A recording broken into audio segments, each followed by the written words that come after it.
Hey everybody, it's Heather here from Hojo's Teaching Adventures and the Academic VA. Today I just want to go through the very basic process of adding a pin or something from a blog post directly to a loop. So with that, I just logged into my own personal Tailwind. If you come over here to publish, you'll see that you have a smart loop. Now, I already have loops set up. I have quite a few. So just know that yours is going to look significantly different from mine if you are just getting started, and that is totally okay. But I always recommend people start with 3 basic loops as a TPT seller. The first one is your TPT resources loop. The second one is your evergreen blog post loop if you have a blog. And the third one would be your free loop, anything, and that could be store or blog. So you would create those by coming over here and clicking new loop. Those would be evergreen, meaning they go out all year round, just as it says right there. You would name it, so evergreen loop. You could add any relevant boards. So for me, I would know that they're probably going to go to my blog board. Maybe they're going to my TPT store board. Maybe I'm putting them out to my miscellaneous main teacher board. And maybe I know everything goes to 3rd grade. And then from there, I would add my pins. I'm just going to put in sample loop, guys, because I already have this done and I want to delete this when I'm done. But you would probably name it evergreen loop. And if you accidentally, goof and you want to name it something, if you want to make it a seasonal one instead of year round, you would just click this instead. And then I do not add pins this way because it was glitchy when they first started it. And I've heard some people say it's working, but I just don't trust it. So I just close out. So I'm going to close that out.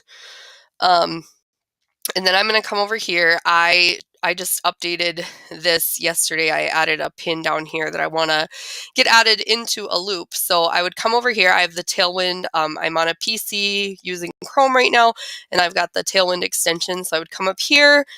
I just added this pin yesterday. So I want to get that added in my loop.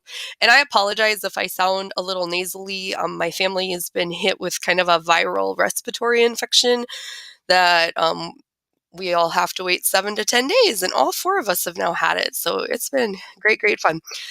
So you'll see I already did my pin description, but I just scroll down here and I could add it to tribes if I wanted to, but I would click add to loop. And like I said, I have a lot of loops set up, guys. I literally started with a piece of paper and made a plan of what I wanted to do. But so for right now, we're just going to call this one sample loop. And yeah, I want it to go to my blogging board. I'm actually going to take it off these other ones, and I'm going to delete this when we're done anyway. But so I would just literally, that's all I do. I could send it to every single one of these if I wanted to.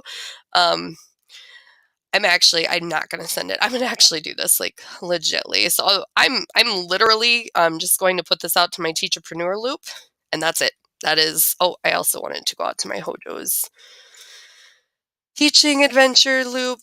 Okay, so I'm going to click add to loop. It's going to think for a moment, sometimes longer than that.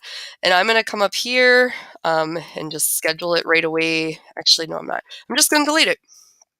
So there we go. It's done. That's literally all there is to it. And now I actually saved it here as well. So I'm going to do this too. It's the same pin, but I think I did change the description a touch. And they go to 2 different pages, even though I used the same image because I'm a busy mama who's short on time, right? And sick. So that's a good excuse for using the same image, right? Probably not, but that's my story and I'm sticking to it. All right, so I'm going to just add that in there. I'm going to come back up here. I'm going to delete it all together. All right, and then I'm also going to go up here to Pinterest, and I just want to go right to one of my boards. So I come up here. and I want to just check out my boards. I'm going to just find something and do a pretend one for you guys too, so you can see how it would work if I was doing it direct from Pinterest. So if I wanted to come here and, all right, this funny picture writing prompts. So I would come here, click schedule, and same thing. That, I have already got my strong pin description, so I would add it to my smart loop again. And in a perfect world, I'm going to send it out to 5 personal boards, as well as at least 5 personal boards, as well as any applicable collaborative boards that I might be on, although we all know collaborative boards no longer hold the power that they used to. So I would add whatever boards I wanted to right here. I would click add to loop, and that's it. I mean, it's kind of a tedious process to go through and add them one at a time.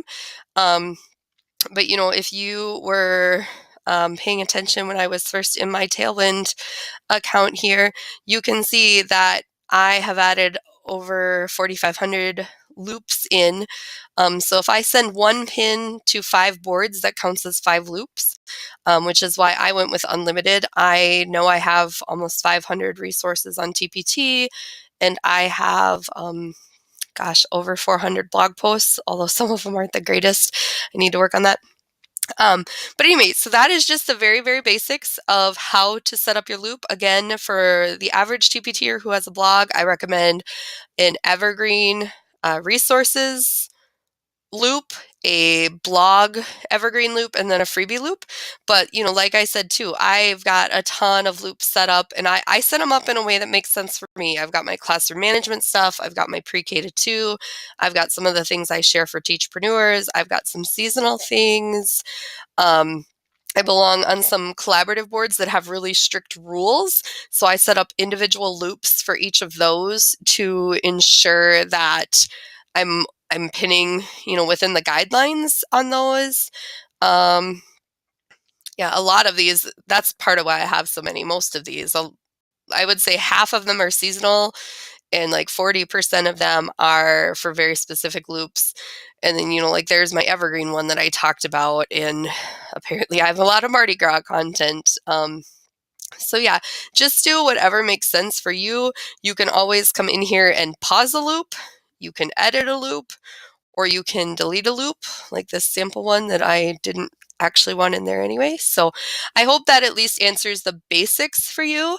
But if you have any questions, definitely reach out with a comment right here on YouTube, or you can feel free to reach out to me. The best way to contact me with questions about looping and that sort of thing is to reach out via my VA business. So go check out www.theacademicva.com.